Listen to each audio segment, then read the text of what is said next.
Hello everyone, my name is Sam and welcome to episode 3 of Quarantine Cuisine. If you don't know what this is about, the quick review is I'm locked inside my apartment, I'm super bored, I started a cooking show, that's about it. So welcome to episode 3. Quarantine is boring, so I decided to spice things up a little bit and make the spiciest episode yet. We'll be making a spicy dish, we'll make a spicy drink, and we might even have some spicy conversation. It's good to make yourself laugh at yourself. I know I haven't been treating my body like the temple that it is.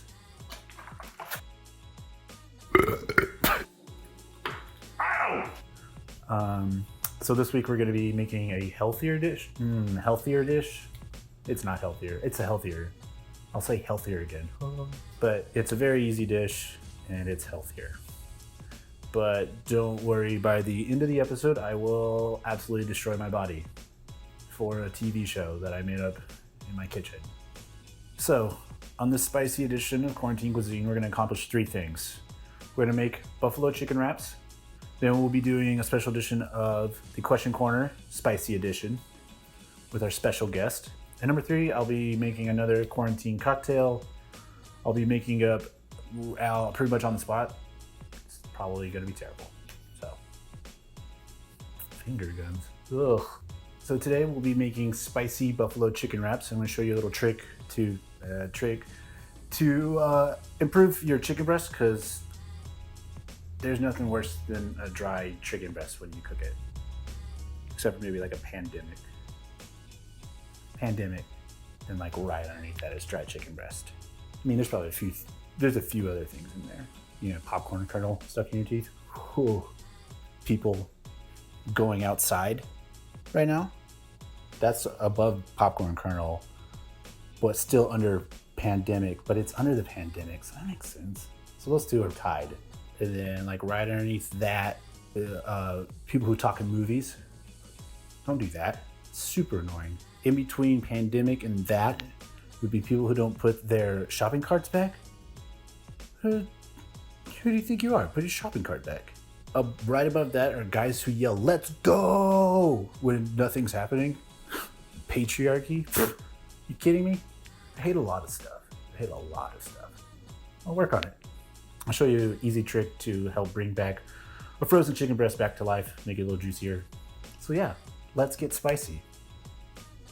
No, we're not doing that. Let's start cooking.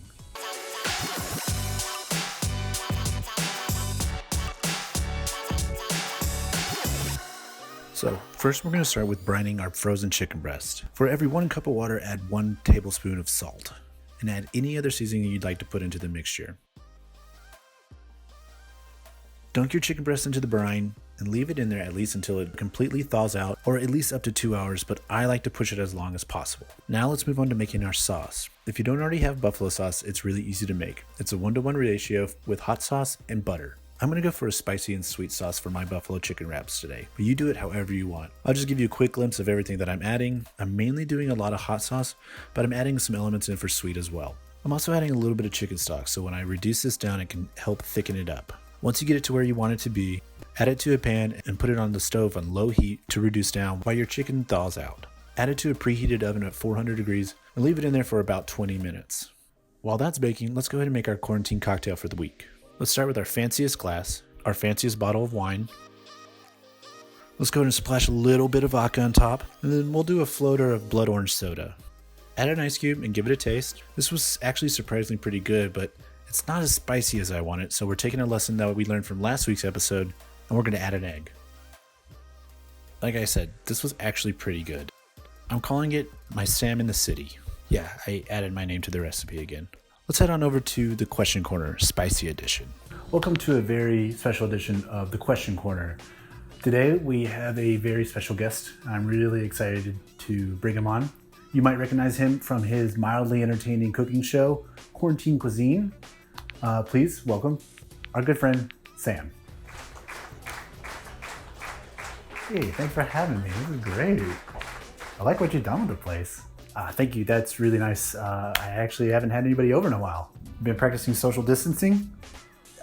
Yes. But I didn't have a lot of people come over before this whole thing happened. Oh, okay. I really like what you did with your hat by turning it backwards. Oh, wow. Thank you. I always say hat backwards, fashion forward. So love that. That's great. Oh, I'm glad you like it. Welcome to Spicy Things, the show with spicy wings and even spicier questions. So we're just ripping off hot ones now? Is that what we're doing? Yeah. All right. So you ready to get started? Yeah, let's do it.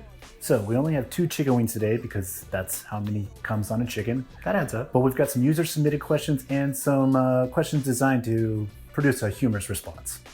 All right, let's do this. First question, first wing. The first one is your classic Texas Pete hot sauce.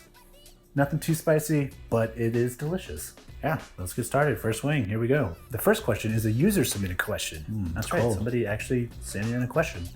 It comes from Lance Greason in Belton, Texas. His question is, who are you wearing? Oh, that's a really good question. I've actually always wanted to be asked that. I'm actually wearing a hat. It's from Tin Lid, which is a company that will plant a tree for every hat that you buy. So I've bought like 6, which still is not a lot of trees in the scheme of things. I mean, you're right, 6 trees is not that much, but I mean, people have to be calling you a hero for doing so, right? No, I don't think that. I'm just a guy who thinks wearing a hat can count as a personality trait. So, wow. It's honest and raw and unnecessary. Thank you. Thank you for sharing. Okay, we've arrived at our last wing. Wow, already? Yeah, time flies when you only have 2 questions. All right, second question, last wing. For this wing, we've whipped up a torturous concoction with the spiciest things that we could find in that pantry right there. Now the secret ingredient here is Julio's freaking hot chips. What I've done is I've dug out all the salt and seasoning at the bottom of the bag and emptied it into a container. So if you know anything about these chips, these things are fire, both temperature and taste-wise. So we added that to the mixture as well. It's probably pretty hot. Are you ready to do this? Awesome, let's go for it.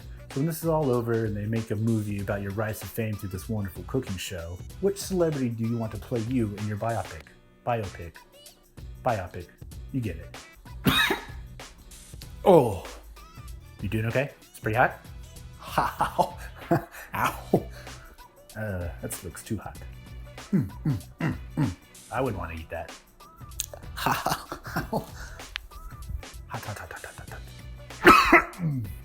Oh no. Oh, that's a great question. Oh, you're really good at this. Okay. Yeah. Sure. Yeah. If I could have any celebrity play me, that's a good question. That's a great question. Thank you. Maybe like a Chris Pratt type, or maybe Denzel Washington. Yeah, Washington. Denzel Washington.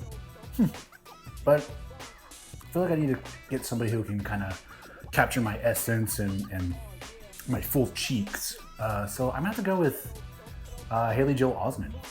Oh, love him. He's delightful. He's such a joy to watch on the silver screen. I can see it. Do you get compared to him a lot? Yeah, I get compared to him a lot. Well, we actually have a bonus question for this round. I'm surviving, so yeah, I can do one more question. It's been going around the internet that the very famous and popular chef, J. Kenji Lopez Alt from Good Eats, there's a theory going around that he saw your previous 2 episodes and created his own video based around your 2 recipes. What do you think about that? Well, that's actually currently under investigation right now, so I can't actually talk about it at the moment. But if you just had to wildly speculate, oh, he definitely ripped me off. That's what I thought. Oh. Well, on that note, we are going to show you a video of people who actually ripped me off. Here's a video of my niece and nephews eating their version of my quarantine sandwich. Enjoy. Hi, Uncle Sam. This is so good. Good. Very, very good. Because this is the best thing I've ever had in my life. Thanks, Uncle Sam, for making this. Thank you so much for joining us today on the Question Corner. It's been just a real delight having you here. I can't do this again soon, but we should do this again soon. You can catch Sam on his next episode of Quarantine Cuisine whenever I finish editing it. Look at us. Look at us. Hey, look at us. Who'd have thought? Not me. You're great. I really like this. Now let's get back to cooking. After the chicken's been baking for about 20 minutes, go ahead and pull it out and let it rest for at least 10 minutes. And if you didn't believe me, check out how juicy this chicken breast actually turned out to be. I'm going to take about half the chicken breast and cube it up, and I'm going to add that to our reduced buffalo sauce. Lay down your tortilla, lay down some cheese, arrange your chicken, douse it with a little bit more of that sauce, top with lettuce and your choice of ranch or blue cheese. Roll it up. Let's do our weekly cross section here. This dish is really easy to do, and it's great for a meal or a snack. The sweet and spicy combo of the chicken and the creaminess of the ranch is awesome. And as you can tell, I ate mine like a quarantine man. Just remember to stay safe, wash your hands, do your best to eat well.